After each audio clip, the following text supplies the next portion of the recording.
Саламатсыздарбы, урматтуу журналисттер, урматтуу коомчулук өкүлдөрү. Бүгүн сиздерге биз 2020 жылдын жыйынтыгы менен бир маалымат берип коелу деп чечтик. Себеби сиздерде ар дайым биздин берип аткан маалыматтар бир аз жанагы ар дайым маалымат бере бербейм мен, билесиздер. Бир жолу келгенде, башына келгенде бир жолу маалымат бердим эле, азыр мына дагы бир жолу маалымат берип атам. Ушул бойдон эми дагы 6 ай силердин алдыңарга чыкпайм. Ошондон бүгүн жакшынакай кылып өзүңүздөрдүн суроолоруңуздарды берип алсаңыздар болот.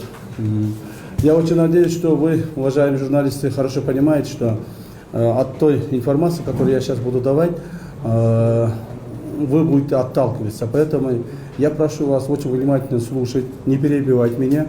Может быть, те информации, которые вы хотите получить, я буду здесь высказывать. Поэтому прошу очень внимательно и не перебивать. Спасибо. Уважаемые журналисты, уважаемые общественности, Государственный комитет национальной безопасности работает по части своей деятельности, руководствуется законами, конституцией, законами и инструкцией, положениями Кодекса о чести наших сотрудников. Первое. По линии внешней разведки. По линии внешней разведки. В связи с ростом террористических угроз безопасности Кыргызской Республики, исходящих со стороны террористических, религиозно-экстремистических и иных радикальных организаций и группировок, действующих в афгано-пакистанской и сирийско-иракских зонах, Госкомитетом проводится работа по их выявлению, мониторингу и нейтрализации на территории страны. По линии контрразведки. Уважаемые журналисты, по линии контрразведки со стороны Государственного комитета национальной безопасности проводится следующая работа. Имеющиеся поступающие данные свидетельствуют о том, что спецслужбы иностранных государств ведут активную разведывательно-подрывную деятельность против Кыргызской Республики. Указанная деструктивная работа оказывает негативное влияние на механизмы государственного управления и общественно-политические процессы. Спецслужбы иногосударств проводят акцентированную работу по получению информации о возможных вариантах развития политической и религиозной ситуации в республике. Прогнозируется активизация деятельности спецслужб иностранных государств, направленная на дестабилизацию обстановки в Кыргызстане путем манипулирования общественным мнением с использованием политико-экономических, пограничных, межэтнических и религиозных проблем. Естественно, Государственный комитет национальной безопасности будет работать о нейтрализации данных угроз. По линии борьбы с терроризмом и международным экстремизмом.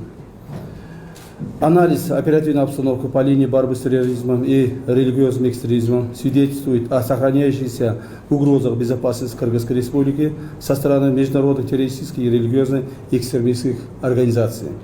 За 2020 год органам ГКМБ Кыргызской Республики предотвращено 2 террористических акта, зарегистрировано 229 РПП уголовных дел, задержано 29 террористов и их пособников, из них пребывающих в зонах вооруженного конфликта 7 боевиков. Задержано 28 экстремистов, привлечено к уголовной ответственности 35 человек, водворены из Кыргызстана 19 иностранных джихадистов. Осуждено 19 человек. Выявлено 15 фактов использования незаконно выданных и поддельных паспортов Кыргызской Республики. Пресечены 2 канала финансирования террористической деятельности с изъятием крупной партии фальшивой иностранной валюты в долларах США. Изъято 3 единицы взрывчатых веществ, 13 единиц огнестрельного оружия. Выявлены и удалены 10 181 экстремистских публикаций, 654 видеороликов и 9 сайтов и каналов. Вот по части экстремизма. Теперь по линии противодействия организованной преступности. С момента публичного оглашения мной войны против криминала Госкомитетом национальной безопасности Кыргызской Республики была повсеместно начата целенаправленная работа. В первую же очередь задержан лидер доминирующего в республике ОПГ, так называемый вор в законе Камчы Асамбек. В настоящее время нами проверяется его причастность к ряду транснациональных преступных операций в связке с другими криминальными группировками стран СНГ. В рамках следствия проверяются и обстоятельства совершения резонансных преступлений за последние годы, где расследуется причастность к ним группировки Камчы Асамбека. Вторым этапом работы сотрудников ГКМБ была направлена на пресечение действий активных членов ОПГ, которые безнаказанно наводят кошмар на население и предпринимателей в областях. В Джалабадской области за причастность к ряду тяжких преступлений задержан главарь региональной преступной группировки Ернис Мурзахметов, кличка Чач, и несколько членов его группировки. Этот Чач со своими подельниками держал в страхе практически все население Джалабадской области. Дело дошло до того, что его группировка, целенаправленно протаранив автомашину сотрудника милиции с применением оружия, пытались его убить, а также покушались на жизнь других гражданских лиц. Люди перестали верить правоохранительным органам, поскольку криминалу все сходило с рук. Эти же ОПГшники избили спецназовца МВД. Это видео гуляло в интернете. Избивали и наводили страх на других простых граждан. Облагали данью предпринимателей. При этом правоохранительные органы молчали и не смогли принять по отношению к нему мер законных мер. В Вольской области ГКМБ возбуждено уголовное дело на Кадыра Досанова, известного в криминальных кругах по кличке Дженго. Сейчас он объявлен в розыск. Скоро мы его поймаем. Ведутся оперативно-розыскные мероприятия. Как мне доложили мои сотрудники, Досанов при прежней власти открыто вмешивался в деятельность госорганов, судов, давая им указания выносить то или иное решение. Не говоря о сотрудниках правоохранительных органов, которые вместо того, чтобы бороться, сращивались с ними и выполняли их указания.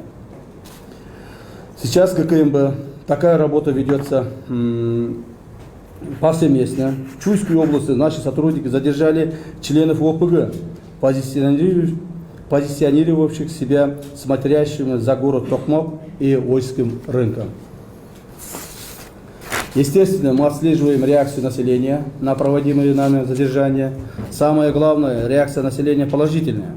Повышается доверие населения к деятельности правоохранительных органов. Ролики с содержанием и активными мероприятиями нами освещается целенаправленно. Это не пиар. Цель – профилактическое воздействие на криминальных элементов и молодежь страны, чтобы отбить у них всяческий интерес к криминальной романтике и тюремной жизни, к легким незаконным деньгам. Все задержания производятся жестко, вплоть до применения огнестрельного оружия нашим спецназом «Альфа». На днях по материалам Баткенского управления ГКМБ в город Ош произведено силовое задержание криминальных элементов, которые, удерживая предпринимателя в заложниках, требовали у его родственников $20 000. При задержании один из криминальных элементов был ранен сотрудником спецподразделения «Альфа».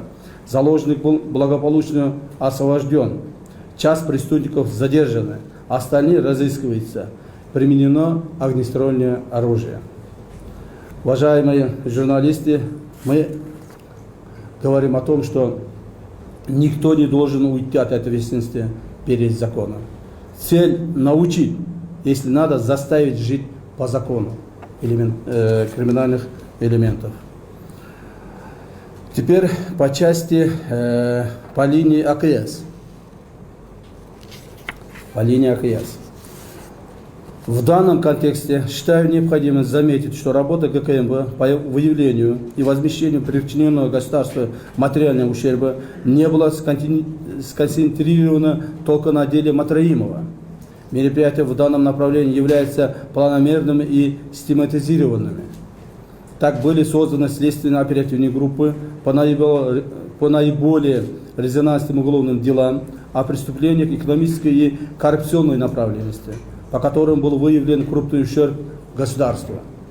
В настоящее время уже можно констатировать эффективность работы в данном направлении и озвучить ее первые положительные результаты в виде возмещения государству причиненного ущерба от указанных преступлений.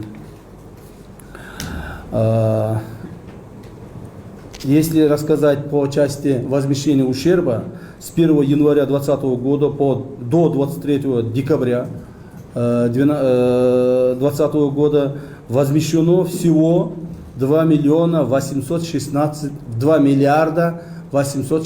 миллионов сомов. Всего 2 миллиарда 816.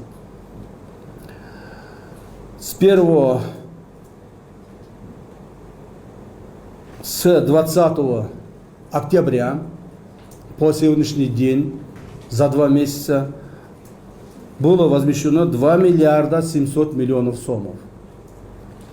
Разница 116 миллионов сомов за 10 месяцев 2020 года возмещено и 2 миллиарда 700 миллионов сомов за 2 месяца 2020 года. Разницу, я думаю, сами посчитаете.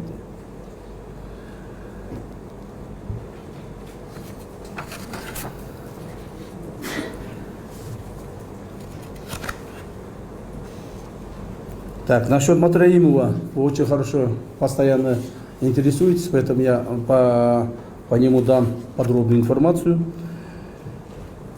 Из них Матраимову возмещено 1 миллиард 400 миллионов сомов на сегодня. Вместе с ними были еще возмещены теми другими лицами, которые там были привлечены по данной работе. Раджабалиевым 12 миллионов сомов, Борумбаевым 8 миллионов сомов. Кроме этого, со стороны участников внешнеэкономической деятельности возмещено в бюджет государства денежные средства в размере 301 миллионов сомов. Так.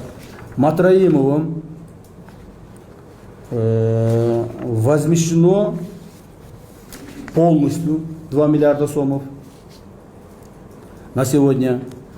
Следует отметить, что из указанной суммы, из 2 миллиарда 800 миллионов, 1 миллиард 400 уже, 2 миллиарда сомов, так, Матраимовым, 1 миллиард 400 уже перечислено в бюджет республики на сегодня наличными деньгами. Обращены в доход государства недвижимое имущество в виде одного торгового центра и 9 квартир на сумму 600 миллиардов сомов. 601 миллиардов сомов. Так. Таким образом, он заплатил 2 миллиарда сомов. Считаю также необходимым заметить, что в рамках данного уголовного дела также был установлен ущерб в размере 53 миллионов сомов, причиненный другими участниками, соучастниками Матраимова, которые также возмещены в бюджет в полном объеме. Таким образом, ущерб в размере 2 миллиарда 53 миллионов сомов к настоящему времени возмещен полностью.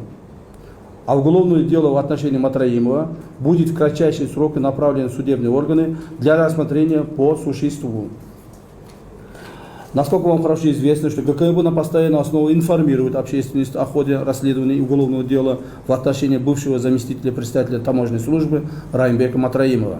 В настоящее время уже можно сообщить некоторые детали расследования данного уголовного дела, к которому граждане проявляют особый интерес.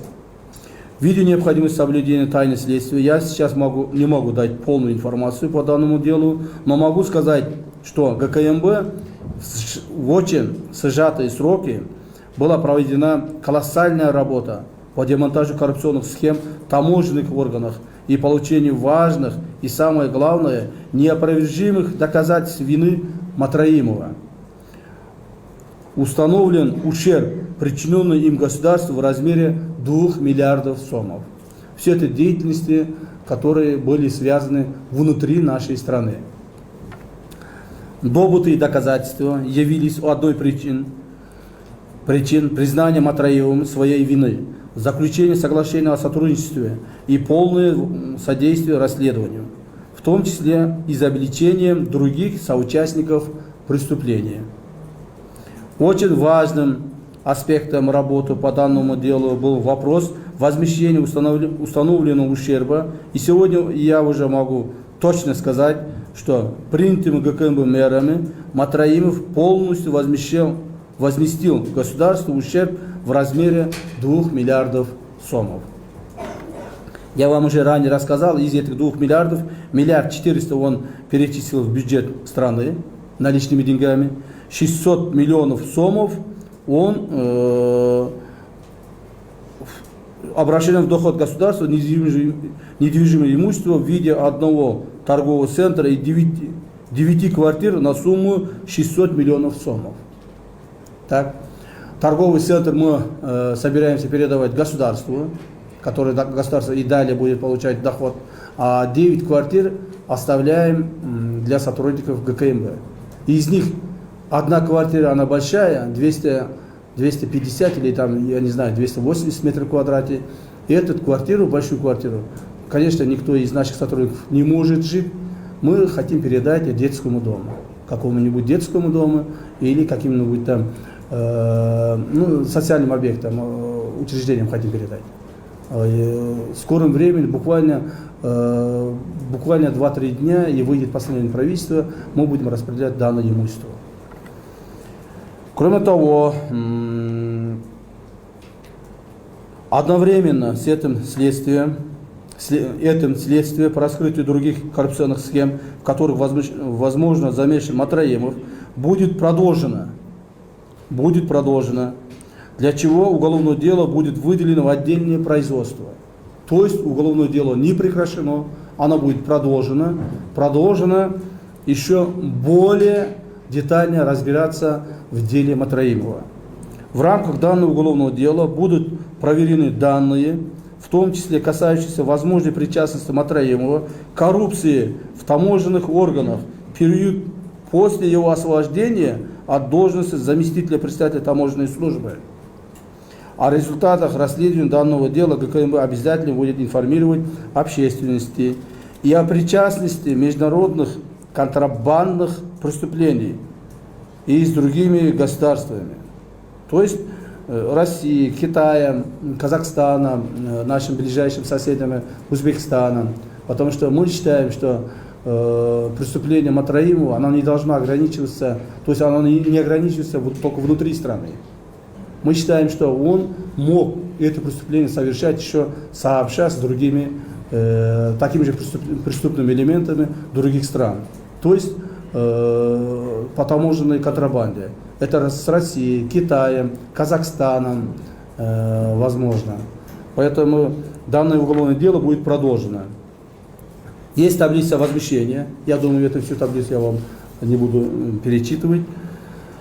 Теперь я хотел бы вам подробную информацию дать, какие имущества мы получили и по каким ценам, чтобы общественность было это понятно.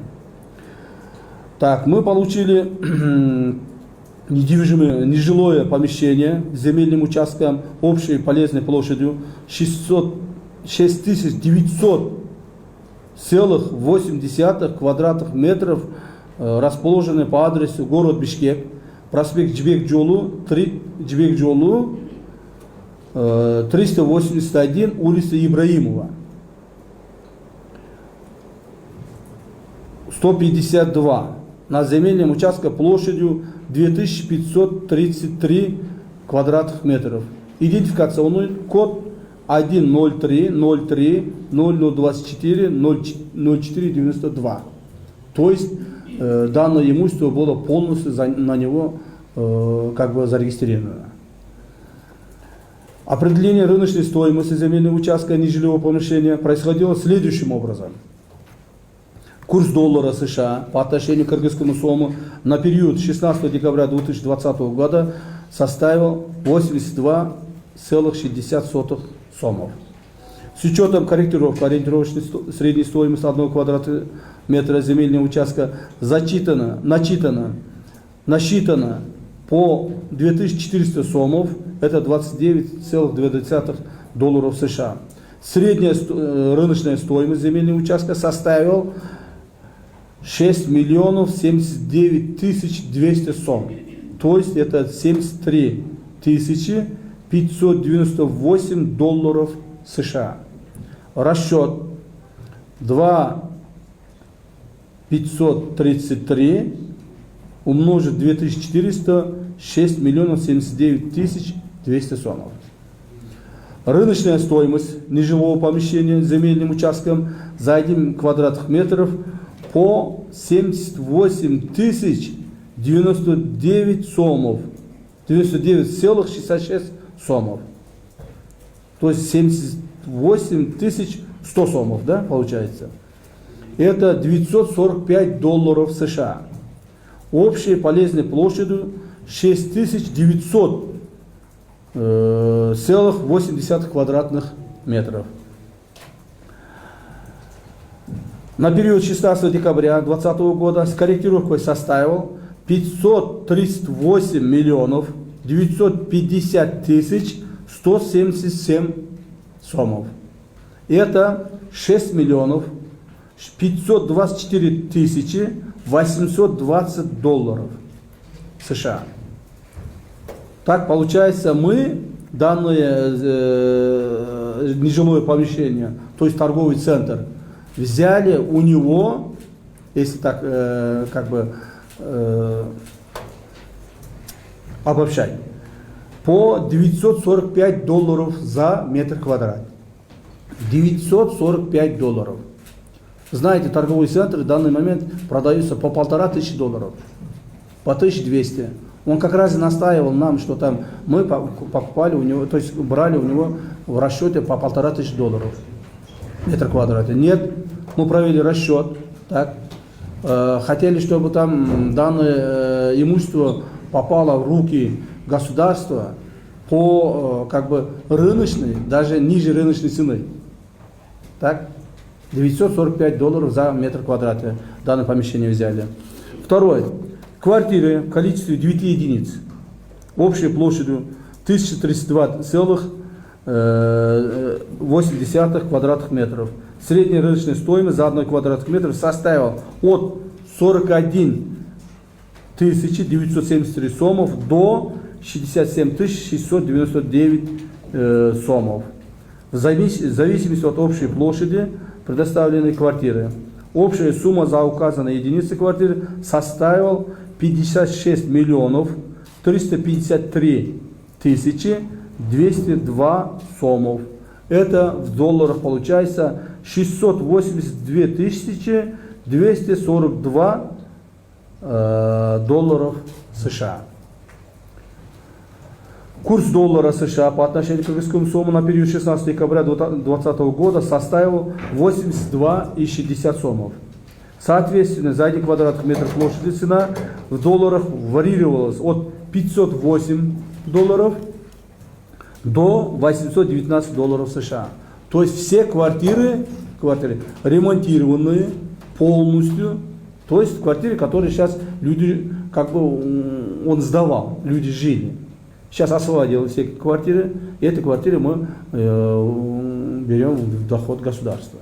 Только одна квартира требуется, оказывается, ремонт, мы эту квартиру отремонтируем и передадим социальным учреждениям. Таким образом, уважаемые коллеги, мы сегодня по Матраимовым обещанных его выявленных 2 миллиарда сомов возместили государству. Теперь еще что осталось у меня вам сказать.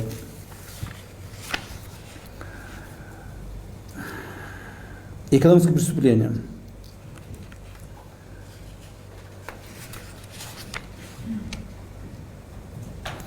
По линии правоохранительной и судебной системы, то есть должностных преступлениях, хотел бы до вас довести маленькую информацию. Так, по линии правоохранительной и судебной системы. По факту создания устойчивой коррупционной схемы при конкурсном отборе кандидатов в управление патрульной милиции, далее УПМ, ГУВД город Бишкек, а также при прохождении врачебной комиссии в медицинском управлении МВД Кыргызской Республики. В результате за систематическое получение взяток задержаны заместитель начальника ГУБО МВД Кыргызской Республики, полковник милиции Нур Сатыбалдиев. Возместил бюджет государства 2 миллиона сомов. И начальник медицинского управления МВД Кыргызской Республики, подполковник милиции Джакопов. По факту получения взятки в сумме $50 000 США за возврат ранее арестованного контрабандного груза задержаны бывший заместитель руководителя аппарата правительства Кыргызской Республики Калмуратов и экс-заместитель председателя ГСБ Джамгырчиев. Ведется следствие. Пресечена деятельность,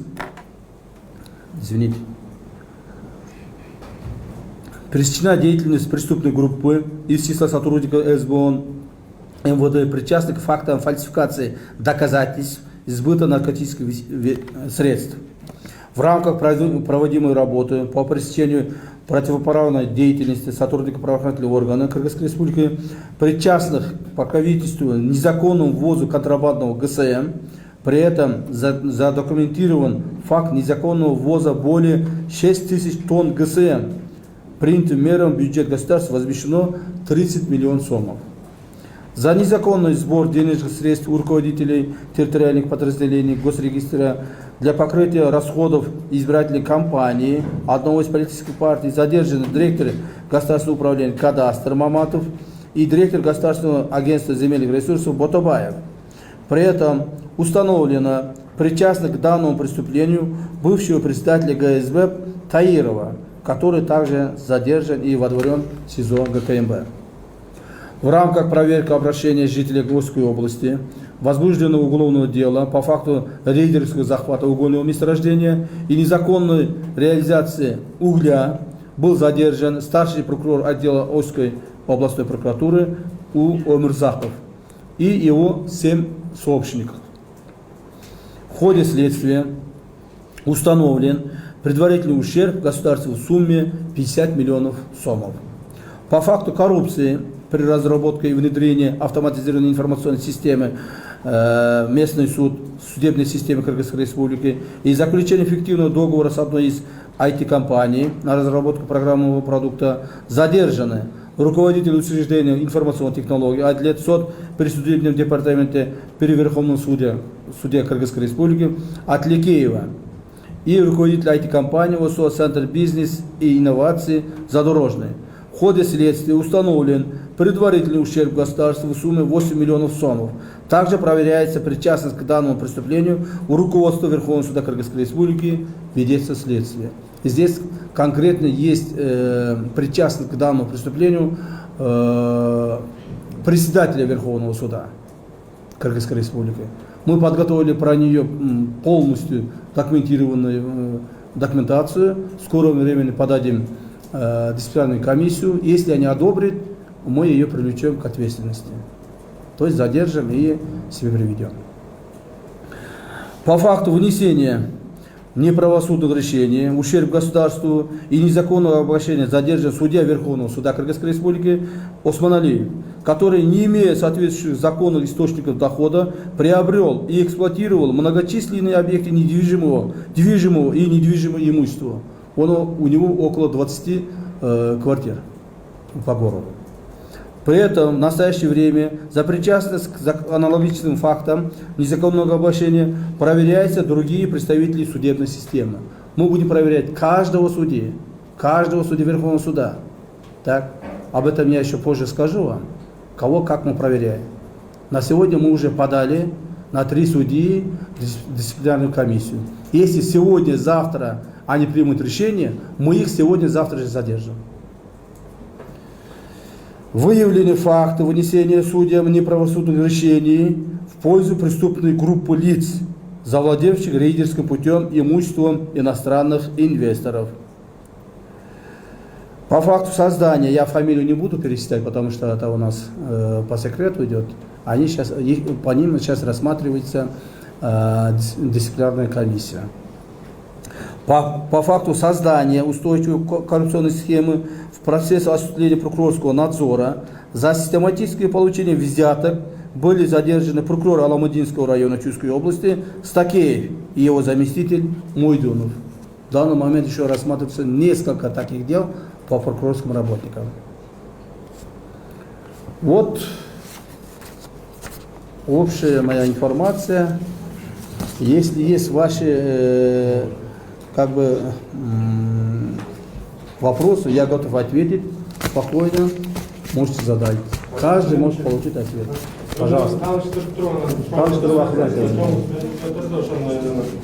При ответе я могу эти документы поднимать, поэтому не спеша можете получить информацию. Пожалуйста. Задавайте.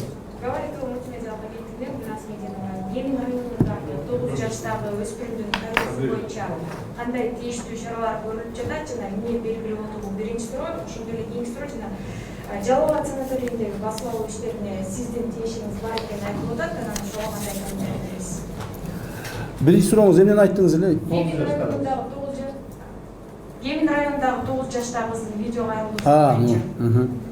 Өзүңүздөр жакшы билесиздер, бул видео кайрылуу коомчулукка тараган. Ошонун негизинде мен атым аталгандыгына байланыштуу мен Чүй облустук башкармалыкка тапшырма бергем. Мен өзүм ал жака чыгууга мүмкүнчүлүгүм болбоду, убактым жетпеди.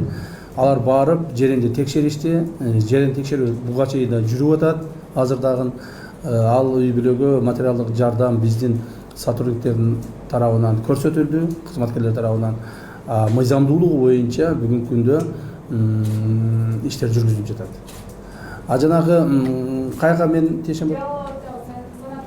Вот Жалал-Абадтагы курорт боюнча. Жалал-Абадтагы курорт боюнча мага бир видео келет. Ал жерде ошо курортту басып алам деп барган адамдар менин атымды айтышып, якобы от меня получили разрешение.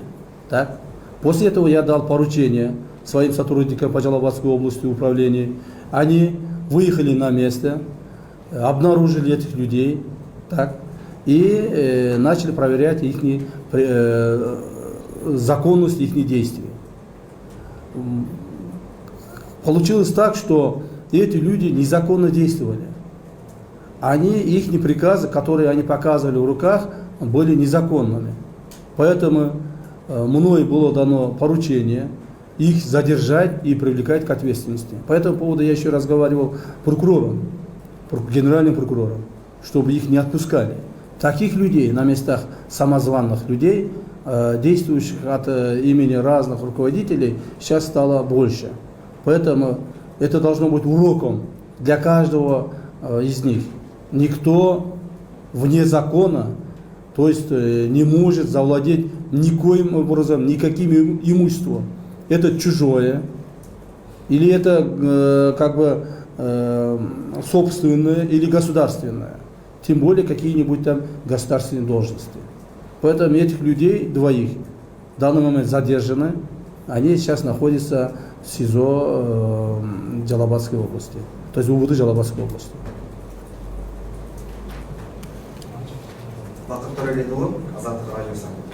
Райымбек Матраимов түзгөн коррупциялык схемада мамлекеттик этелеген чыгып 2 миллиард сом деп эмнени негизинде эсептелип чыкты? Кандай негизде? Анан акыркы иликтөө чыкты азаттыкта Райымбек Матраимов жана анын жакындарына тиешелүү чет өлкөдөгү мүлктөр табылды. Анан ошол иликтөөгө реакция болду. Улуттук коопсуздук кызматы маалымат тараткан Райымбек Матраимов түзгөн коррупциялык схемада бажыда 40га жакын киши катышкан дейт. Алар кимдер? Кармалгандар барлыгы аты жөнүндөрү тууралуу. Дагы бир суроо, ошо Матраимов Магнитский тизмесине кирген боюнча сиздин реакцияңыз. Анан Ушкунбаев менен Жунушалиев издөө иштери жүрүп жатабы, алардын каякта экени азыр сизге атайын кызматка белгилүү. Жети достор эми сиз баары бир саясатчысыз да. Бирден бербейсиз, эсиме чыгып калды уже, не айтканыңызды. Конституцияны өзгөртүү боюнча сиздин пикириңиз кандай? Анан башкаруу формасын тандоо боюнча референдум өткөрүү тууралуу. Урматтуу журналисттер, насчет Матраимова, я думаю, я вам дал подробную информацию. То, что там Матраимовым было нанесено ущерб государству, бюджету около 2 миллиардов сомов, было установлено следствием. По ходу следствия было установлено. Каким методом они устанавливали и каким образом это 2 миллиарда, а не 1 миллиард или там 5 миллиардов. Это все установлено следствием. Это раз. Следствие подробно здесь рассказывать я не смогу. Самое главное, я скажу, что Матраимов сам как бы захотел с нами сотрудничать. Он рассказывал подробную информацию, каким образом он нанес. Например, один из эпизодов я могу рассказать, Он говорит о том, что мы спрашиваем, где вы эти деньги взяли? Они говорят, с каждой машины, которая переходит границу Китай, Кыргызстан, они получали от 500 до 3000 долларов. Так? За его время работы мы посчитали примерно, сколько машин должно пройтись, и каким-то образом ушерб оттуда тоже вышло. Так? Он открыто рассказывал. Да, он открыто рассказывал фамилии тех людей, с кем он это делал. Так? Я уже, по-моему, назвал вам фамилии нескольких людей. Там начальник Ольской таможни там был, замначальник республиканской таможни был. Так? И с них мы как бы возместили около 53 миллиона сомов. Я уже говорил. Есть у нас список 38 человек, которые были причастны к данным таможенным преступлениям. Из них около 10 мы уже как бы проверили, отпустили. Потому что они, оказывается, ни при чем были. А остальных проверяем. Вот один заплатил 8 миллионов, другой заплатил 12 миллионов, третий заплатил 30 миллионов. То есть они, каждый будет платить по мере нанесенного ущерба государству. Четыркулы мүлктөр боюнча я уже мен азыр айтып өттүм сиздерге. Вот я уже вам рассказал, что там по Матраимову дело не закончено. По Матраимову дело теперь будет расследоваться его причастности к внешним связям, контрабандным связям. То есть мы будем расследовать его имущество в других странах, в Дубае, в Америке, Европе и других азиатских странах. Если они найдутся, если мы как бы докажем, что у него не имеет какие-то отношения к этому имуществу, естественно, мы будем принимать меры, законные меры. Я еще раз предупреждаю, что по Матраимову дело еще не закончено. По Матраимову мы дальше будем расследовать. Я всех журналистов, общественности и других людей, причастных к этому делу или знающих чего-либо по этому поводу, просим сообщить нам. Джуншалиев, Опумбаев боюнча дело находится в Генеральной прокуратуре. Они являются военнослужащими, поэтому данное дело расследует военная прокуратура. Бирден сурау, вас много, поэтому... Матраевтер боюнча кыргызча айтып берип коеюн. Матраевтер боюнча мен башында айтып өттүм. Матраев боюнча иш токтогон жок. Матраевдин биздин мамлекетибиздин ичинде жасаган кылмыштары боюнча дело расследовать бүттү. Изилденип бүттү. Биз аны сотко жөнөтөбүз, жакынкы убакта жөнөтөбүз. Себеби анын айткан бизге мамлекетибизге келтирген зыянынын 2 миллиардын биз алдык. Эми Матраимовго сырт жактан кылган кылмыштары боюнча, башка өлкөлөр менен кылган контрабанддык кылмыштары боюнча, бул Кытай, Өзбекстан, Казакстан, Россия или башка мамлекеттер менен кылган кылмыштары боюнча биз жаңыдан кылмыш ишин ачып, ошону тергей баштадык. Эми биз сырт жакка чыгабыз. Андан башка Матраимовдун сырт жактагы кайсы бир мүлктөрү болсо, ошолорду дагы биз азыр тактайбыз. Мына Дубайда мүлкү бар деп атат, Америкада мүлкү бар деп атат, Европада мүлкү бар деп атат. Ошо мүлктөрдү тактайбыз. Матраимов бизде азыр домашний арестте калат. Аны өлкөдөн чыгарбайбыз. Ал биздин колубузда болот, Матраимов. Ушул иштер аягына чейин такталып бүткүчө. Кылмыш иши кайсы беренелер ачылды? Азыр дагы кимдин ачылды? Мен азыр беренелердин эсимде жок, кайсы менен ачылганынчы. Вот так болгон маалыматты айтып атам. Эми аны следствиеден тактасаңыздар болот. Чебек Кудышевич, здравствуйте. Пожалуйста. Здравствуйте.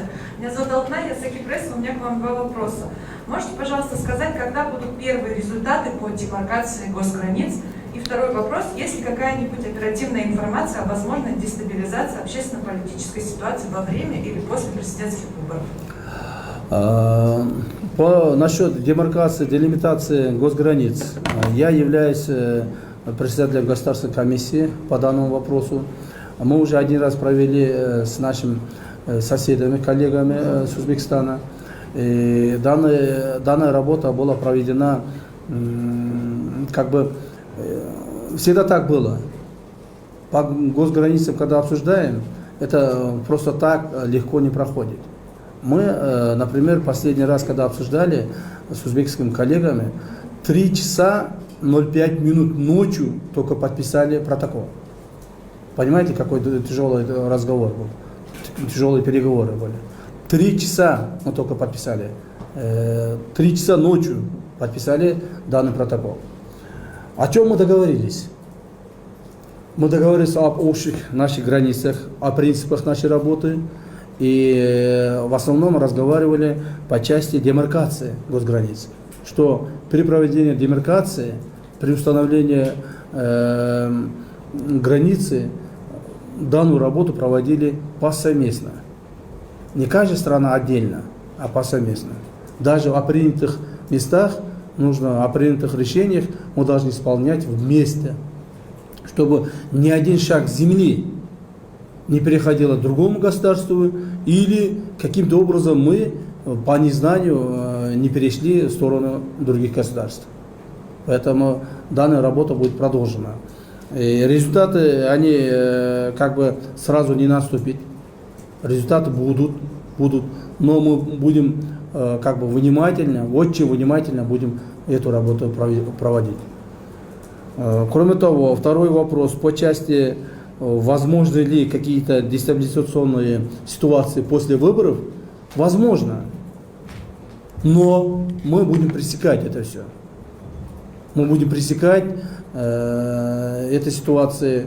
У нас все данные имеются, кто чем занимается, какой кандидат готовится к этому, даже документируем.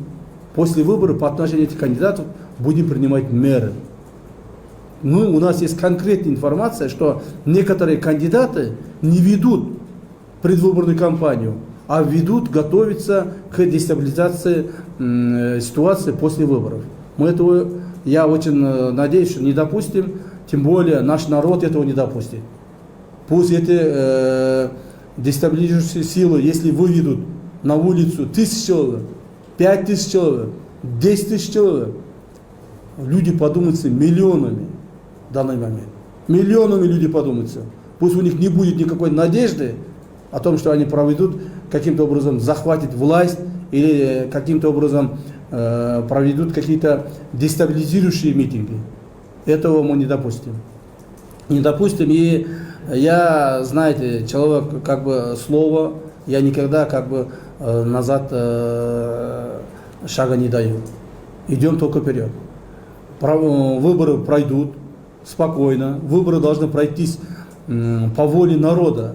Никто, ни деньги, ни власти, ни другие группировки не должны оказывать влияние на результаты выборов. Народ сам должен выбрать своего президента. Давайте дадим возможность народу, хоть один раз дадим возможность народу, чтобы он выбрал своего президента. Я думаю, так и будет. Добрый день, меня зовут Бабыт Смаилов, я со «Спутник Кыргызстан». Вопрос про квартиры от Матраимова. Кто принял решение о том, что они должны быть переданы сотрудникам ГКНБ? Может быть, их стоило передать врачам, учителям, которые наиболее пострадали и участвовали в борьбе с пандемией? И второй вопрос. Ранее на пресс-конференции вы объявляли войну криминалу. Как вы считаете, вы победили ОПГ в Кыргызстане? И почему борьбой с преступностью занимается ГКНБ, а не МВД? Говорит ли это о бессилии МВД перед ОПГ? Спасибо. Насчет квартиры Матраимовых, уважаемые журналисты, да, у нас очень много проблем в стране. У нас и врачи, и медики, и другие слои населения очень нуждаются в квартирах, в жилье нуждаются. Но тем не менее, это не 90 квартир, это не 900 квартир, это всего 9 квартир. 9 квартир, которые мы обратили в государство по, как говорится, отличной работе наших сотрудников. Поэтому это мы решили этих квартир передать сотрудникам ГКНБ, которые годами, десятилетиями, 20-30 лет служат и живут на квартирах. Этим ребятам мы передадим. А насчет борьбы с преступностью, уважаемые журналисты, Борьба с преступностью, она ведется со всеми правоохранительными органами, и милицией, и нами ведутся эта работа. Так? Но мы ведем не мелкими хулиганствами, не какими-то мелкими преступлениями. Мы ведем борьбы с ОПГшниками, так? Ими главарями бандитов, тех людей, которые в последнее время наводили нашу страну. Теперь, отныне, я повторяю свои слова, данное первое интервью, отныне ни один бандит, ни один глава бандита в нашей стране никоим образом не будет влиять на какие-нибудь общественные процессы. Так? Ни одного главаря бандита в стране не оставим. Хоть он вор в законе, хоть он смотрящий, положенец, такого не будет.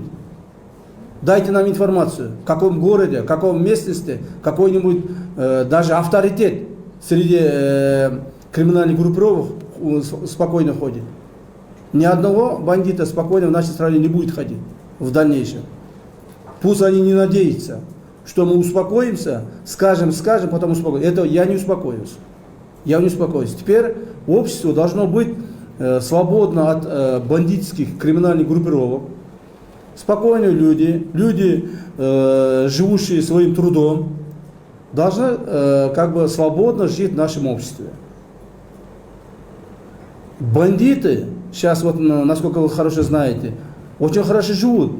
У них хоромы, у них двухэтажные здания, они на хороших машинах ездят. Теперь этого не будет. Пусть попробуют они жить сейчас в хороших домах, ездить на хороших машинах. Мы этого не допустим. Сейчас будем расследовать каждого лидера преступных группировок по всей стране. Хоть это в Чолпанате, хоть это в Джалабаде, хоть это в Баткене, везде. Поэтому я еще раз обращаюсь к этим криминальным группировкам, их лидерам. Если не будете жить по закону, если, не дай Бог, попробуете повторять свои незаконные действия, облагая какими-то штрафами предпринимателей или простых граждан, вы будете привлечены. Вы будете привлечены согласно закону. Я вам один свежий факт приведу. Когда мы уже как бы нейтрализовали всех лидеров криминальных группировок, сейчас теперь уже вышли спортовщики. Спортсмены уже выходят. Вот вчера, буквально позавчера, по-моему, поймали спортсменов, борцов, так, мастеров спорта страны, чемпионов страны, их близких, родных братьев, которые облагали данью предпринимателей. Уважаемые спортсмены, я к вам тоже обращаюсь. Вы, спортсмены, должны поднять флаг нашей страны по всему миру, а не принимать участие на каких-то криминальных разборках и каким-то образом давить на людей. Этого не будет. Хоть он спортсмен, хоть он знаменитый, не знаменитый, чей-то родственник, мы на это не будем смотреть. Так? Отныне все спокойно будут жить. Я повторяюсь, ни один бандит не будет в нашей стране каким-то образом влиять на какие-то общественные процессы. Ни на выборы, ни на какие-то там должностные дела или каким-то образом предпринимательские дела. Но среди предпринимателей тоже очень много людей, которые с бандитскими группировками работают. Мы вас также выявим скоро. Как вы кормили бандитов, как вы им дан платили добровольно, этого не будет. Если какой-то лидер криминальных группировок останется в нашей стране, значит он будет жить только по закону. По закону не будет жить, мы его или в тюрьму отправим, или он будет жить в другой стране. Этого я обещаю. Я как глава ГКМБ этого обещаю. По всей стране. Говорят, что Досонова не ловит. Досонова поймаем. Досонова в скором времени мы поймаем. Никуда Досонов не денется. Мы знаем, где он находится. В соседних государствах находится. В Таджикистане находится. Переходит в Узбекистан. Только к нам переходит. Мы его поймаем скоро. и ему жить спокойно не будет. Вот недавно 2 человека из досоновской группировки США как бы отреклись от своих прошлых криминальных действий. Они публично выступили, мы их отпустили пока. Мы их пока отпустили. Но если дальше заметим, что они там каким-то образом будут привлечены к каким-то криминальным делам, мы их будем привлекать. Поэтому уважаемые журналисты, уважаемая общественность, дайте нам информацию. Вот недавно, буквально 3 дня назад, как бы задержали двукратного чемпиона мира по алышу. Двукратный чемпион мира по алышу. Тоже занимается криминальными разборками. Так? Тоже спортсмен. Поэтому никому никакой пощады не будет. Это вы должны знать. Спасибо. Жетінші канал Сапар Акылбек. Қамшы мырза, ол Абдул Сегизбаев bir qancha rет айтып атат да, эме деп ушул сиздерде Абсатаров деген акесин чоңу ошо Бакиевден жаңалыгы чыгып ошол киши азыр көп нерсени чечип атат деп. Экинчи суроо. Чоткараев ишинде дагы менин штабымда иштеген, ошон үчүн баягы саясий иш менен кармады деди. Андан кийинкиси баягы ошто сиздер УКМК чакырбадыңыздар беле? Жалил Атамбаевдин баласы боюнча ошого чара көрдү. Кыргыз сайт посту. Так, Сегизбаевдин айткандары боюнча Абсатаров бул жерде чечип атат. Никакой не Абсатаров никто не будет решать. ГКМБ все дела буду решать я, как глава ГКМБ. Так, я буду руководить этим процессом, я буду возглавлять данное ведомство и буду принимать решения я. Естественно, наши уважаемые сотрудники в этом мне будут помогать, в этом будет собирать все соответствующим образом документирование. Так, по части не дадим сдать? Чоткараев боюнча. Чоткараев никоим образом не связан его работой с Сегизбаевым. Так. Чоткараева возбудили уголовное дело по контрабанде золота, которое было совершено, по-моему, или 3, или 4 года назад. Так? Сейчас ведутся следствия, по окончании следствия суд будет принимать решение. И здесь никакой Сегизбаев никакого отношения не имеет, и тем более его штаб.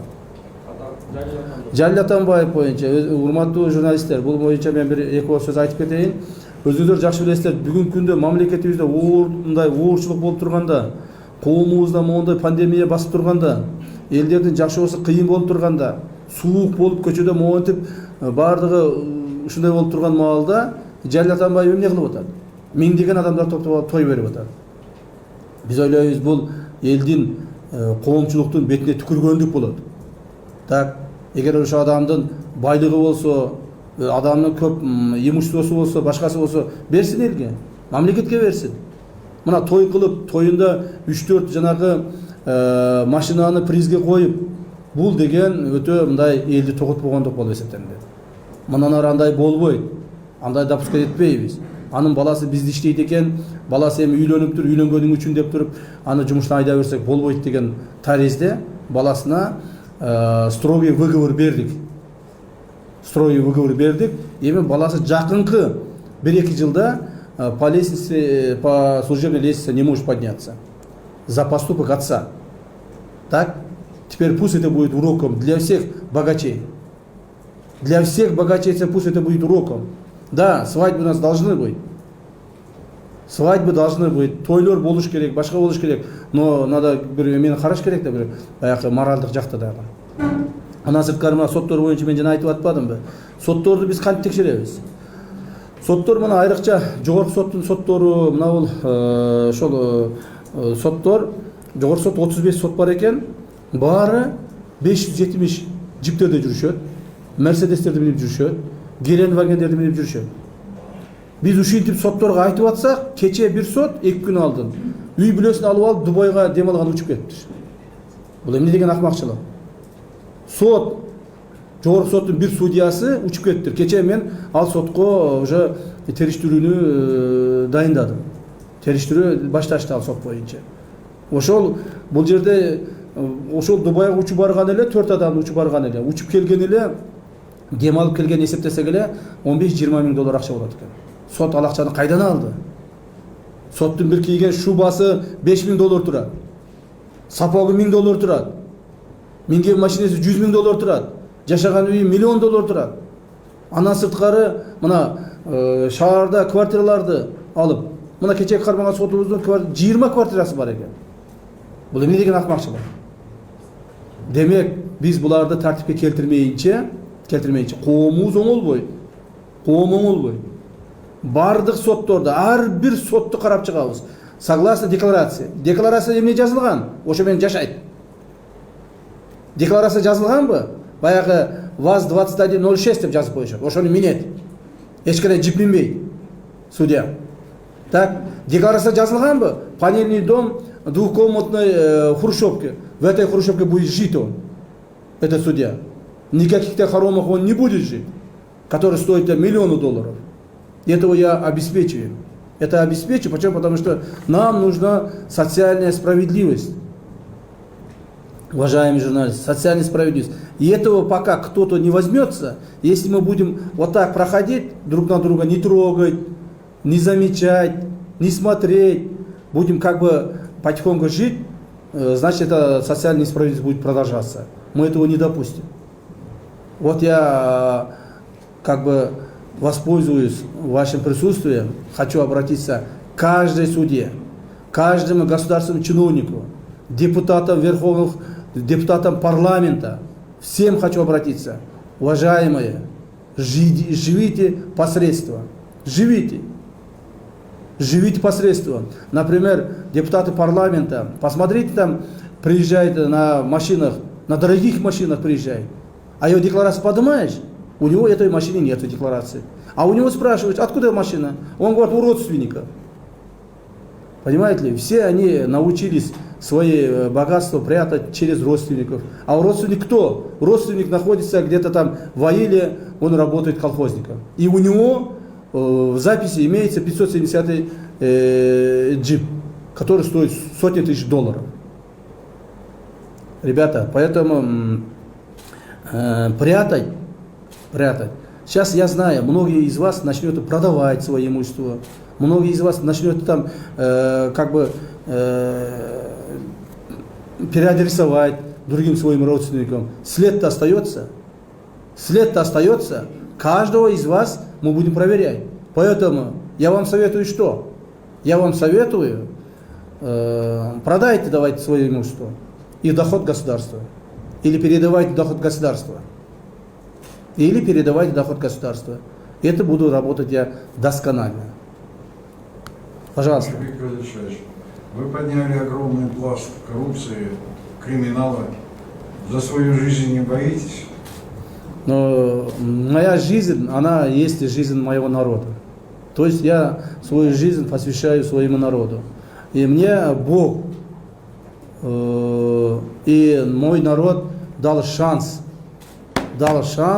такую работу, такую возможность. Я хочу воспользоваться этим шансом. Чтобы для народа, для общественности использовать всю мощь, всю возможность государственной власти для того, чтобы привести порядок в обществе. Так? Никого шадить мы не собираемся. Ни родственников каких-то больших людей. Я по этому поводу, первый раз, когда сюда наступал, в эту должность, мы по этому поводу разговаривали с Садыром Нургоджоевичем. И мы с ним договорились, что никакого влияния, родственных связей, землячества, других моментов не будет. Так? Я так и буду поступать. Хамшек Кудрашевич, я прошу прощения, у меня несколько к вам вопросов. По одному, пожалуйста, дайте. Да. Вы сказали только что в суде Верховного суда, да, вы говорили, что возможно будет привлечение к ответственности Гульбары Калиевой. Можете конкретно сказать, за что? Это раз. Во-вторых, вот здесь нам читатель задает вопрос по Нурбеку Аканову, задержание спортсмена в Баше. Можете тоже подробности сказать? Подробности о каждом деле я говорить не смогу, потому что ведутся следствия. как бы раскрывать тайны следствия я не смогу. Но тем не менее, я вот как бы достаточно открыто рассказываю. Насчет Гульбары Калиевой, председателя Верховного суда. Да, по отношению к ней возбуждено уголовное дело расследуется. Мы подготовили, мы нашли достаточное количество доказательств о привлечении ее к уголовной ответственности. Мы данную как бы уголовное дело передали дисциплинарную комиссию. Дисциплинарная комиссия, если примет решение о согласии привлечения ее к уголовной ответственности, мы ее привлечем, несмотря на то ее большую должность. Так? Мы считаем, что она нарушила закон, посредством чего нанесла как бы большой урон государству. Вот поэтому данный вопрос расследуется, оно будет доведено до конца. Я думаю, мы свое дело сделали, передали в дисциплинарную комиссию, еще раз повторяюсь. Оно примет решение, хоть сегодня, мы завтра ее задержим. Если не примет решение, тогда мы законное право не будем иметь. По какому факту? Да, уточните, пожалуйста. Факты не могу озвучивать здесь, потому что это тайное следствие. Но я вам уже рассказал, что имеется достаточных доказательств о привлечении ее к уголовной ответственности. Камчыбек мырза, мына 30 жылдан бери кыргыз эли ушундай чырмалган жемкорлордун баягы туткунунан чыга алмаган эл ойгонуп катуу бир күч менен келатат. Анын үстүнө жанагы мыйзам, баш мыйзам элдик референдум менен өлкө башчысын шайлоо бир күнгө келип такалганы бул элдин эң акылдууларын дагы жемкорлорун дагы ошо 30 жылдан бери ким эмне иш аткарып жүрсө ошонун баары козголгон учурда сиз өтө жооптуу жана кооптуу ишке отуруп калдыңыз. Сиздин мындай бир кооптуу ишиңизде ийгиликтерди каалайбыз. Жанатан бери угуп отурсак, 2 айдан бери аябагандай буга чейинки укпаган цифрларды угуп, ошонун баарын ишин мындай өзүбүзчө ич алдыбызда баалап атабыз. Бирок мындан аркысы да жакшы болсун, сизге ийгиликтерди каалайбыз. Бирок эл жана орус тилинде айтып кеттиңиз, кыргыз тилинде да айтсаңыз, ошондой болсо дагы эл тынч эмес, жүрөк тынч эмес. Бул болуп көрбөгөндөй окуя болгон атат, бурулуш окуя болгон атат кыргыздын тарыхында. Ошондуктан сиздер баягы чоң милдетти жүктөп аркалап турасыз. Эл тынч жатабы? 10 январда кандай өтөт? Рахмат. Кыргызча айтып койсоңуз, кечиресиз. Мен экинчи вопросумдагы баягы жүрөгү өткөн маселелерим бар. Көптөн бери журналист катарында ойлоп жүргөн. Мына жер маселелери, чек ара маселелери жөнүндө айтып кеттиңиз жана. Бирок ошондой болсо дагы Кыргызстан менен Өзбекстандын чек арасында 58 спорный участоктор бар да. Ошонун 26-сы Жалал Абад областына карайт. Ошонун дагы 24-ү аксы менен Ала Бука районуна карайт да. Анан өзүңүз билесиз, Оңгар тоо бар, ошонун маселеси чечилбей турат. Сиз ушул арада ошол маселелерге карадыңызбы? Кандай чечилип атат бул спорный вопростор? Анан дагы бир вопросум мореки ыктыярчы чек арачылардын тагдыры да. Буга чейин жанагы ыктыярчыларды Өзбекстандын 2 лейтенанты генерал, то есть генералы бирдей, буга чейин жанагы Шамил Атаханов вице-премьер-министр болуп турганда 2 бирдей күч Өзбекстан тараптан келип, жөнөкөй бир ыктыярчы чек арачынын аркасынан мындай бир террорист катарында кабыл алып, ушундай чоң тагдырга туш болгон эле. Ошол ыктыярчы мамлекеттик чек арачыларга караганда ыктыярчы чек арачылардын эмгеги зор, өзүңүз билесиз, чек ара аймагында өсүп койгонсуз. Анан ошолордун деген мындан аркыдагы иш аракеттерине күч болуш үчүн, аларга үлгү болуш үчүн кандай болот? Жана алардын тагдыры кандай болот деп ойлойсуз? Өзбекстан эч качан өздөрүнүн программасын, мыйзамдарын көп учурда өзгөртпөйт, бизде өзгөрүп турат. Алардын дагы баягы жүрөгү тынч жашаш үчүн кандай болуш керек? Рахмат. Мына 10 январ боюнча урматтуу туугандар, урматтуу коомчулук, 10 январда президенттик шайлоо референдум өтө турган болсо, Кудай буйрса, эл каалаган адам эч кандай акчанын күчү менен эмес, мамлекеттин күчү менен эмес, бийликтин күчү менен эмес, эл каалаган, эл тандаган адам президент болушуна биз шарт түзүп беребиз. Шарт түзүп беребиз. Эч кандай мамлекеттик органдар элдерди үгүттөп, элдерге кайсы бир элдерге басым жасабайт. Эл каалаган адам президент болот деген ойдобуз. Ал эми 10 январдан кийин кайсы бир күчтөр ошол элди чогултуп, анан кийин каким-то образом ошо элге мындай бир бийликти алып алабыз, же бир коомчулукка кандай бир чоң бир резонанс жараткан митингдер жасайбыз деген ойлору бар экен. Митинг жасоо ар бир адамдын өзүнүн эрки. Бирок коомдук тартипти бузганга биз жол бербейбиз. Так, жол бербейбиз. Эгерде кайсыл бир кандидаттар, биз ал кандидаттарды билебиз кимдер экенин. Алардын кантип иш кылып атканынан бери билебиз. Алардын кайсыл жерде ким менен кантип сүйлөшүп, ушул мамлекеттик жанагы эртең 10 январдан кийин 11 январга күч топтоп атканынан бери билебиз. Так, бирок урматтуу эл журт, мен ойлойм андай нерсеге алар барбаш керек жана бара албайт. Эгерде алар 1000 адам чыгарса, 2000 адам чыгарса, 10 000 адам чыгарса, миллиондогон адамдар келип, аларды өз ордуна коюп коюшу мүмкүн.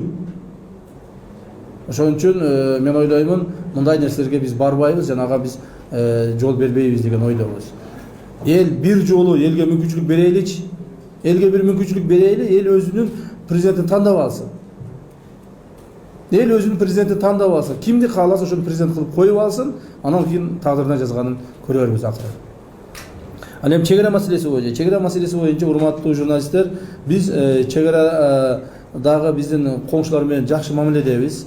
Ошол Өзбекстан, Тажикстан менен жакшы мамиледебиз. Биздин Казакстан, Кытай тараптагы чек араларыбыз толук бүткөн. Азыр бир гана Өзбекстан менен ошо Тажикстан калды. Өзбекстан менен байсыз айткандай цифралар, алар туура эмес цифралар. Өзбекстан менен бизде азыр 9 участок калды, такталбаган.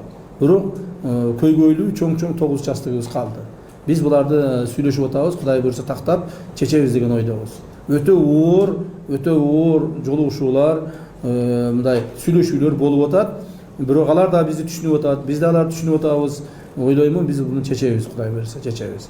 Ал эми чек арачылар, ыктыярчы чек арачылар боюнча жакында эле биз ГКМБдын күнү болуп белгилегенде ыктыярчы чек арачыларга биз өзүбүз кайсы бир деңгээлде мындай бир сыйлыктарыбызды, медалдарыбызды тапшырдык.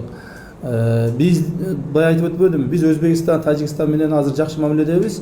Эч кандай адамдарыбыз жанагыдай бирөөлөр келип кор кылып, бирөөлөр келип тебелеп, бирөөлөр келип мындай бир укугун тебелеген болбойт. Айрыкча мына чек ара кызматы бизге азыр ГКМБга баш ийип калгандан кийин чек ара кызматы менен биз күндө ушул маселелерди талкуулап турабыз, чечип турабыз. Кудай буйрса. НТС телеканалы Рахат Жаныбекова.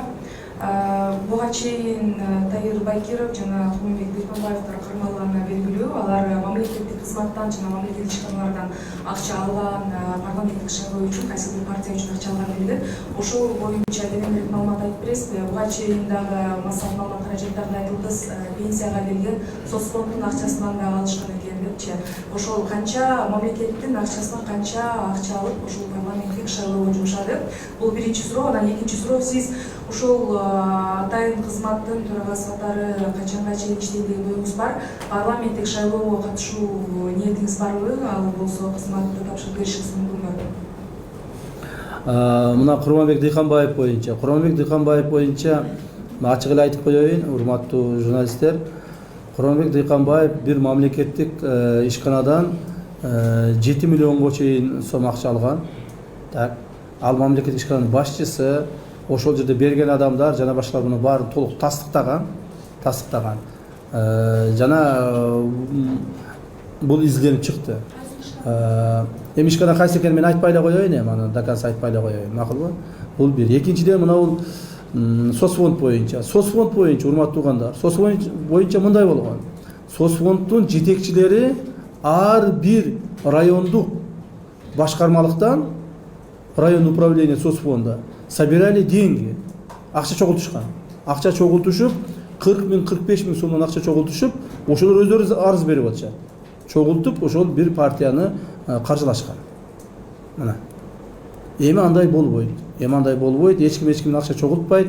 Ар ким өзүнүн эмгегине жараша жашайт. Ушул эле маселе госрегистрде дагы болгон. Госрегистрде дагы ошентип баягы өзүнүн подчиненныйларын акча чогултушуп беришкен. Ошондуктан мына госрегистрдин башчысы Маматов камалды, кадастрдын башчысы.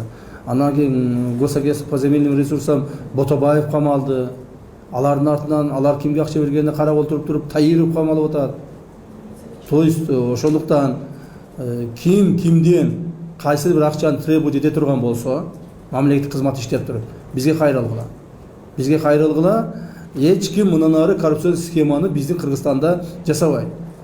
Кто будет заниматься коррупционными схемами, кто будет коррупционными делами будет заниматься, особенно государственные чиновники, каждый из вас будет привлечены.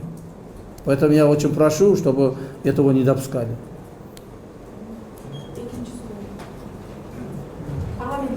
Экинчи сурооңуз эмне? Эми азыр мен мамлекеттик кызматта иштеп атам. Кудай буйрса, ушул мамлекеттик кызматта Алла Таалам берген мүмкүнчүлүккө жараша, ден соолукка жараша иштейм деген ойдомун. Здравствуйте, Камчевик Абишевич. У меня такой вопрос. Вот вы начали свою пресс-конференцию, вы упомянули о работе внешней разведки и разведки.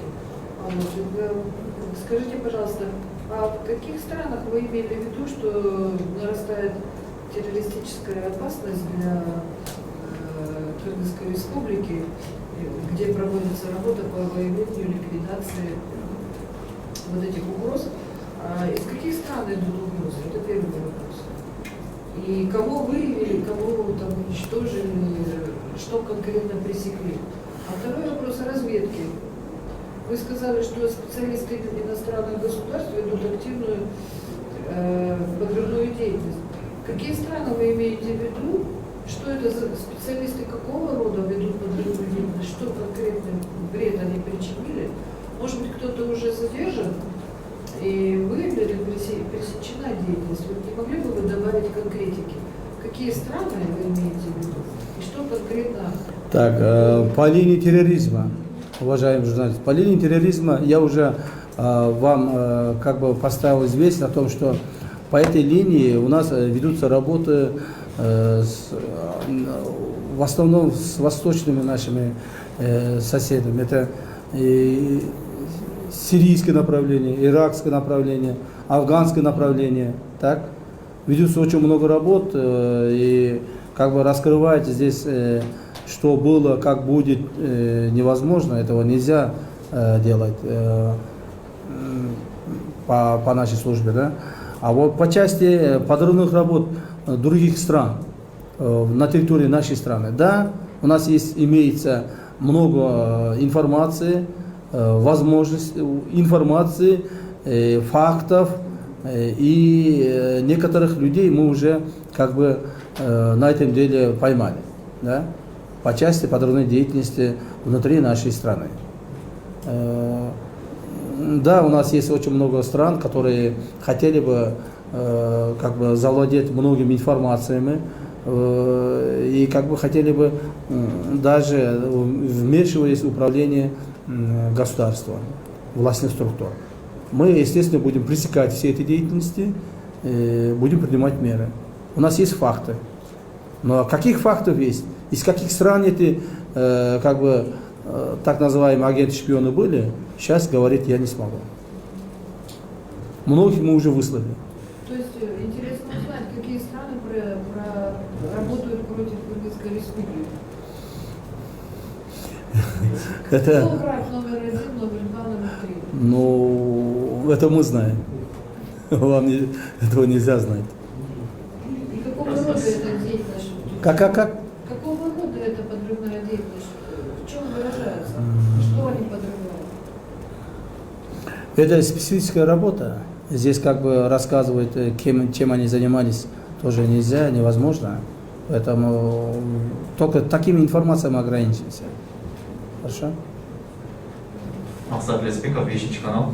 Камчевик Абишевич, сөзіңіздің башында криминалмен күресуіне оң жақсы қабыл отыр дедіңіз. Бирок буга чейин Камчы Гөлбаев Райым Матраимовды кармоо операцияларын коомчулукта театралдашкан шоу катары баалашып, анан ар кандай талкууларды жаратканда буга кандай комментарий бересиз? Экинчи суроо, жакында эле ден соолугуңузга байланыштуу убакыт аз калды, жумуш көп, келишип калыш керек дедиңиз. Ал кандай диагноз? Насчет вот этот задержания боюнча биз Камчы Көлбаевди мына келгенде эле ошол направление болгон, бизде криминалдык структуралардын жетекчилерин башка биз ал кишини кармамайынча, так называемый вора закона пока не задержим, мы не могли бы задерживать других. Понимаете? Он как раз и является на самом верхушке криминальных как бы событий в стране. Так? Мы его задержали. Как мы его задержали? Мы же не можем его прийти и сказать: приходите к нам, что мы будем вас задерживать. Мы его задержали как положено. С опергруппой, спецоперациями, так, привлечением сил и средств Альфа. Задержали. Раймбек Матраимову также. Мы Раймбек Матраимову давали несколько раз, как бы вызывали, так? Он не приходил к нам. Он не приходил. Потом по закрытым каналам мы ему дали знать. Или мы его задержим жестко, или он сам будет приходить. Мы закрыли все границы, за ним мы наблюдали. Когда даже мы его задерживали, мы наблюдали, где он находился, с какой машины вышел, куда направляется, где кушал. Все это мы наблюдали. Потом задержали. Вот и все. А что-то плохого, что там мы задержали Кольбаева, и он находится уже 3-й месяц как бы у нас в заточении. Что плохого, что мы задержали Матраимова, и он оплатил 2 миллиарда сомов в стране, так? До этого ни копейки не платил. Ничего плохого, я думаю, нет. Наоборот, это должно привести чувство других людей.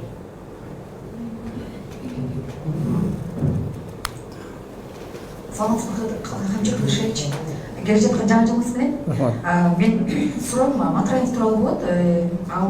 Акыркы учурда да деги 3 жылдан бери Раймбек Матраев тууралуу көптөгөн маалыматтар айтылып келүүдө. Тилекке каршы ошол Матраев тууралуу маалыматтар бир бетке алып калды. Например, ошол мезгилдеги Алмазбек Шашилович анын бажынын төрагасы Кубанычбек Кулматовдун эмнеге себептен аттары айтылбай жүрөт. Экинчи суроо Батир тууралуу. Ошол батирлер жакын ошол Раймбек Матраев өзүнүн жакын туугандарына берген батирлер экендиги айтылды. Үчүнчү суроо Матраевден баштап ошо коррупцияга каршы күрөш. Камчы Көлбаевга келип бүтүп Бабановго жана башкаларга келгенде бармак басты көз кысты болуп калган деп атат да, буга кандай карайсыз? Жок, мындайда Матраев боюнча эми ар ким ар түрдүү маалыматтарды тарата берет. Ар ким ар нерсени айта берет. Бирок аны мына досконально следствиени изилдеп келгенде ар түрдүү башкача болуп чыгып атат. Мына өткөндө эле баягы 700 миллион боюнча, азаттык тараткан 700 миллион боюнча. 700 миллион боюнча биз азыр расследование кылабыз. Ошол 700 миллион каяка кеткен, кимден кеткен, кимдин атынан кеткен, эмнеге кеткен. Азыр алдын ала маалыматтар боюнча ал 700 миллион жанагы биздин ушул товар ташыган бизнесмендердин акчасы деп атат. Мына азыр деле товарды алып келип атышат, Матраимов жок азыр. Матраимов жок, эч кандай маселеге кийлигишпейт, таможняга кийлигишпейт. Бирок бүгүнкү күндө деле товар ташыган биздин бизнесмендер мына самолет менен алып чыгып атат, банк менен алып чыгып атат акчаларını. Акча чыкмайынча товар кирбейт да, билесиздер. Акча чыгыш керек, товар кириш керек. Ошон үчүн ар түрдүү жанагыдай чоң-чоң мындай болбогон нерселерди айта берген коомчулугубузда журналисттерибиз да көбөйүп кетти. Муну башыбызга алыш керек. Жакында эле бир эме чыкты, бир мындай видео ролик чыгарышыптыр. Эми бизге каршылар чыгарып атат да.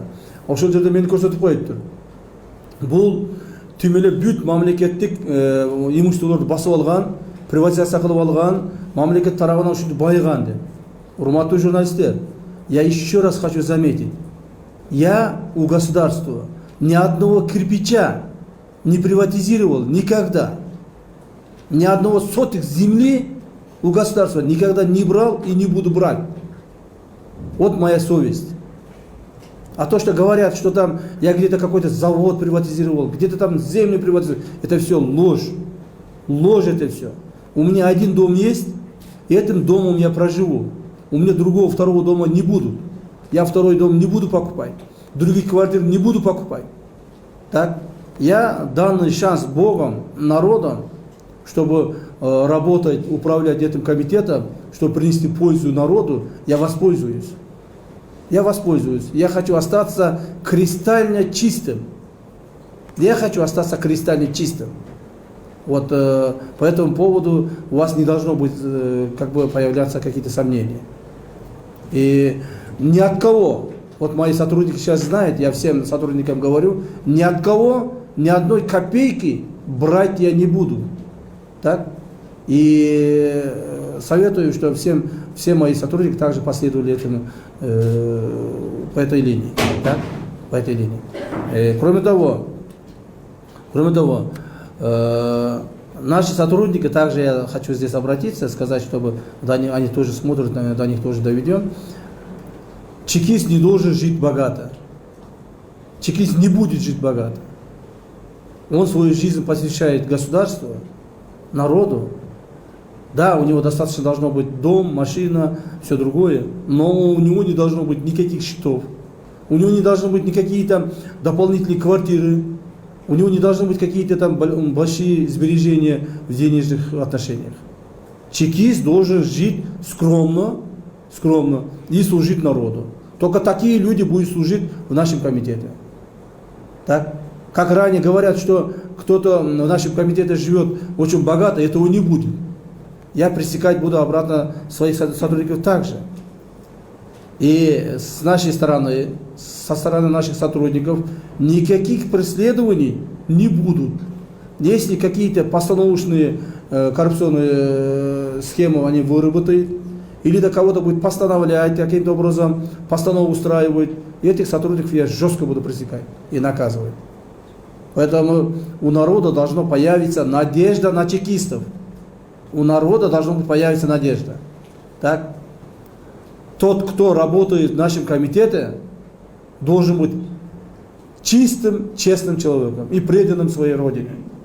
Когда мы говорим о том, что преданность родине, любовь к родине, любовь к народу, эти слова, когда озвучиваешь, многие смеются. Многие смеются, что эти слова постарели. Нет, для нас эти слова никогда не будут забытыми. Они для нас, чекистов, слова «любовь к родине», «патриотизм», «отдать жизнь за страну», эти слова будут актуальными, будут оставаться до конца актуальными. Поэтому не сомневайтесь в порядочности наших сотрудников, пожалуйста. Здравствуйте, пан Чиландышевич. Я здесь. Пожалуйста. Да, на сегодня тема очень популярная, человек очень популярный, Матраимов, конечно. Но до этого Он не популярный. Хорошо. До этого мы узнали, что он уже заплатил 2 миллиарда сомов, в котором был обвинен. Также узнали, что продолжаются следственные дела.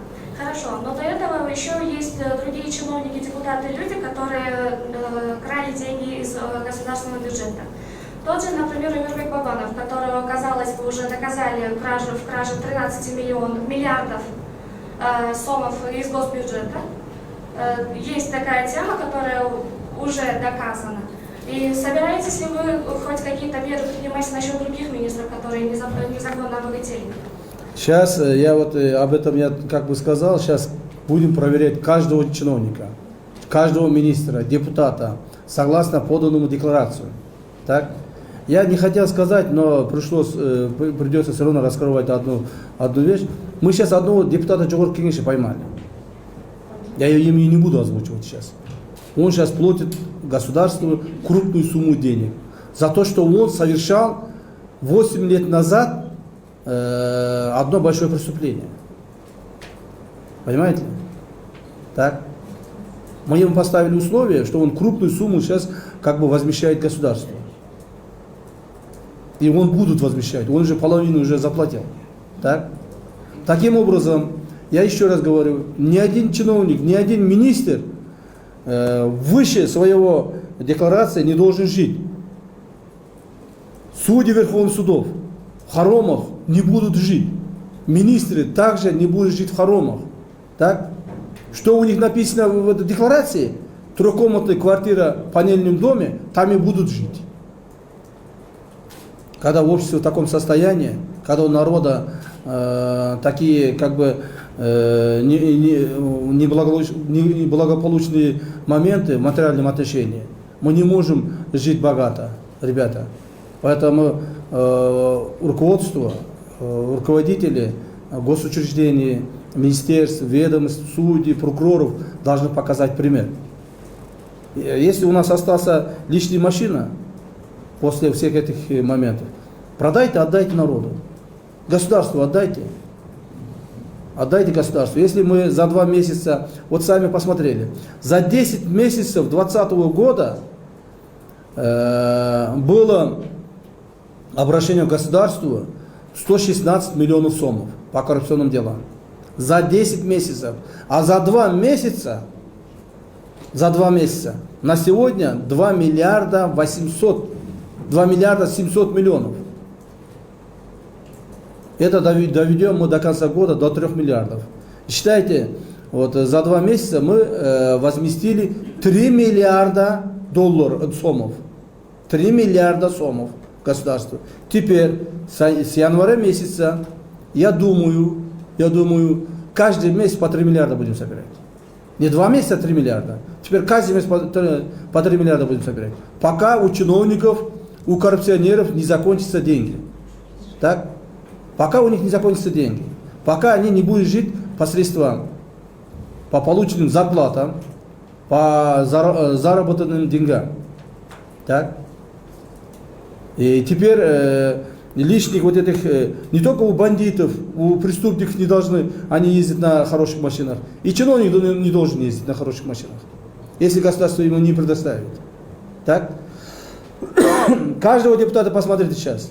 Каждый депутат сейчас пойдет, вот посмотрите у парламента, какой депутат из какой машины выходит. Посмотрите. И это все снимается сейчас. Собирается документация. Так? Собирается документация. И их причастности к каким-то бизнес-структурам. Многие депутаты, занимаясь депутатскими делами, но зато они зарабатывают большие крупные суммы совместно с другими бизнесменами. У каждого депутата есть своя фирма большая.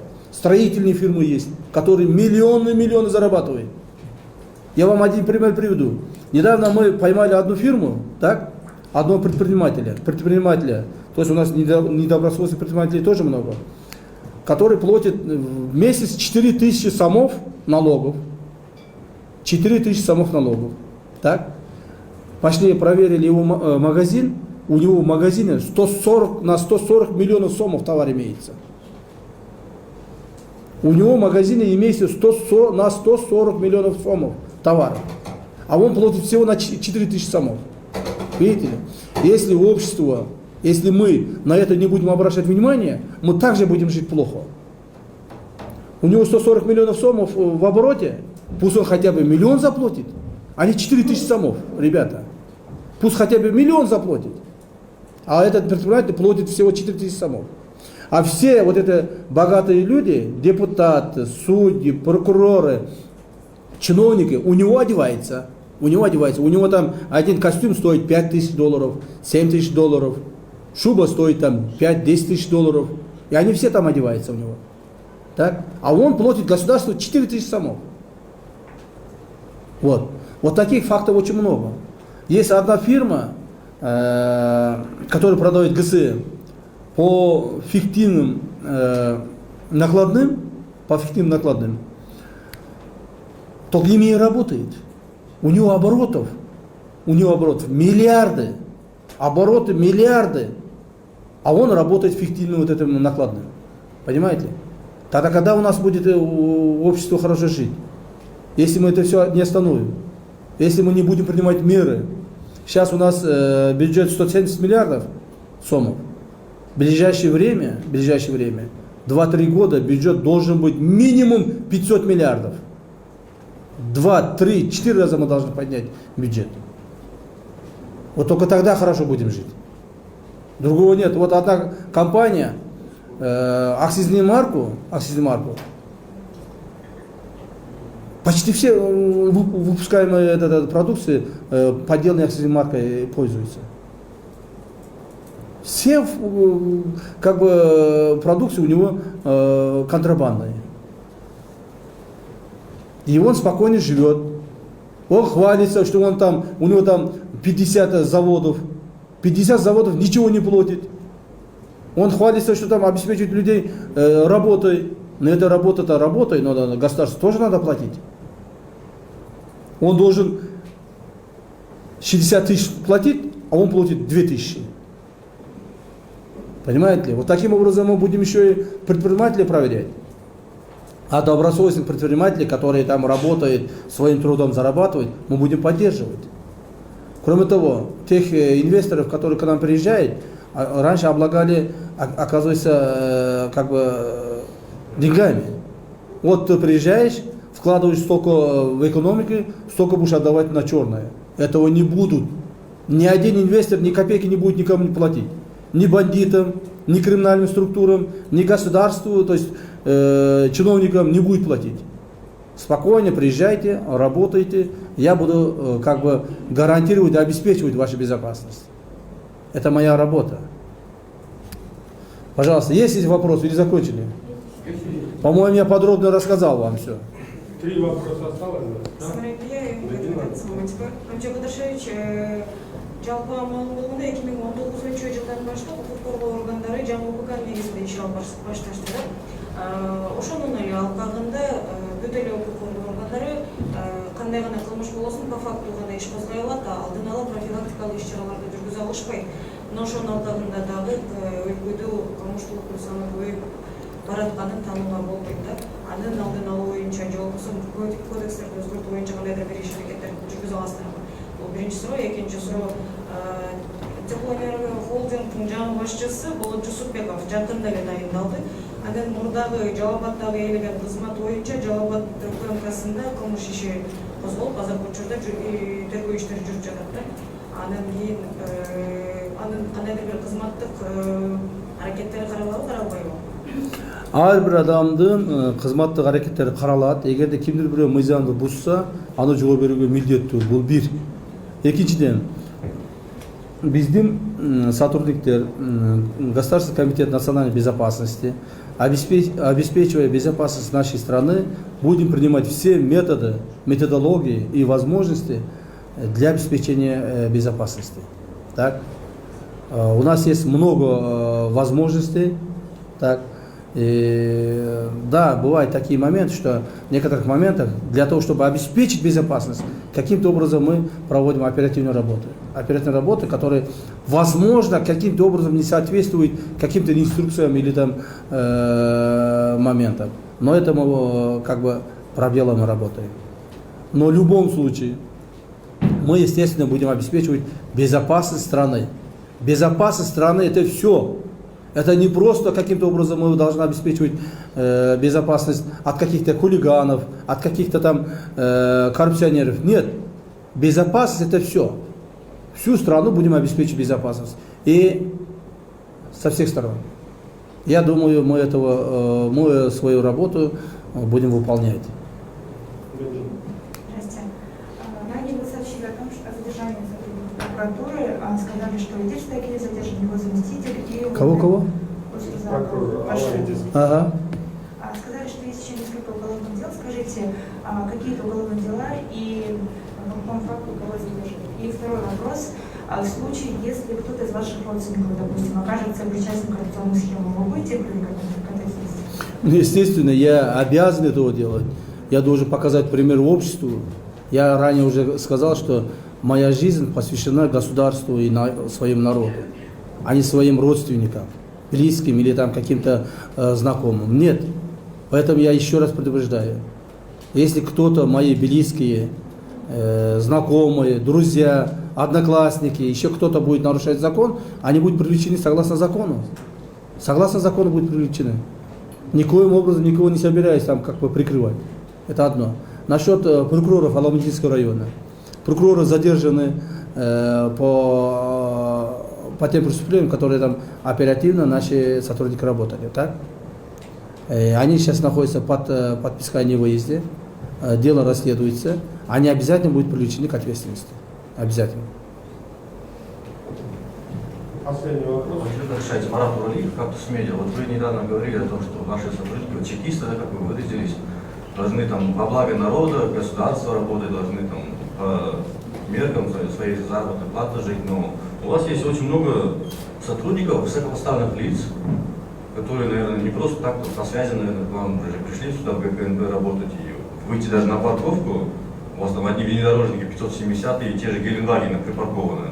Вот что будет с этими сотрудниками? И у меня есть еще Ильдар Джакупбеков, такой у вас начальник управления АКС ГКНБ, и тот же Салмор Джумабеков, сын известного хирурга в нашей стране. Вот и Джакупбеков, и Джумабеков там, живут на широкую ногу. Джакупбеков знаком с тем же Кылычбеком Сартарбаевым, Мунарбеком Сабидиновым. Салмор тоже, у них есть совместные фотографии.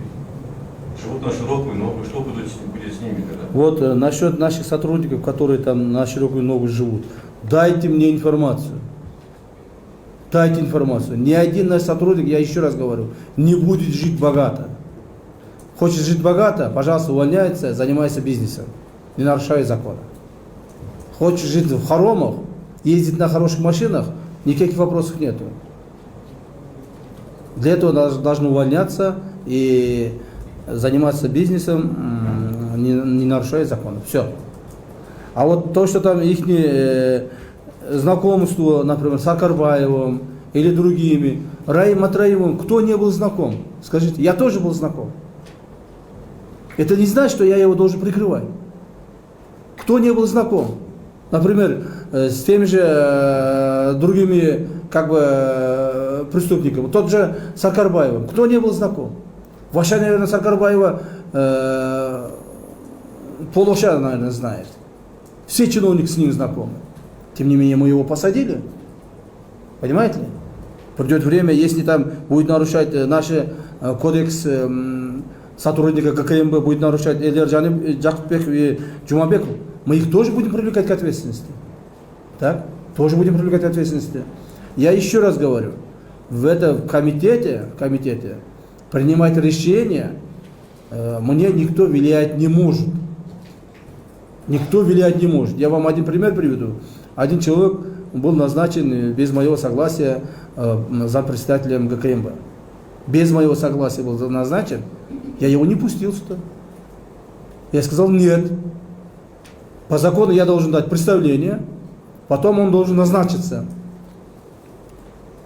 Я не знаю, этот человек сейчас где, но мы его переназначили других людей.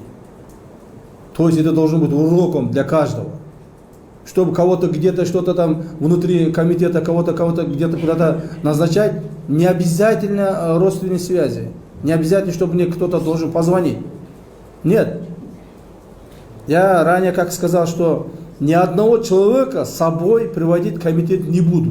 Я это слова до конца скажу еще раз. Этого я не сделал.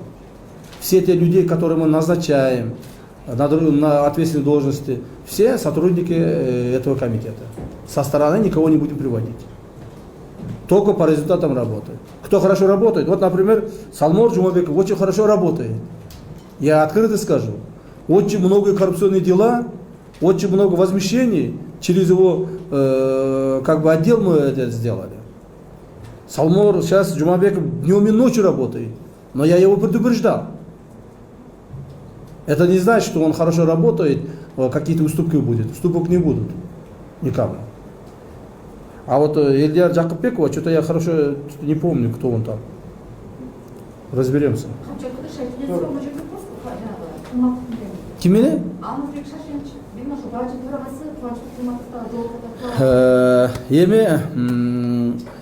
Алмазбек Шаршеновичти жөнүндө мен көп эле айтпай коеюн. Ал киши азыр бүгүнкү күндө привлечен к ответственности согласно решению суда. Он находится у нас в СИЗО ГКМБ. Я вам сейчас открыто скажу, у него здоровье не очень хорошее, Буквально завтра я его буду посещать, в пятницу обещал посещать.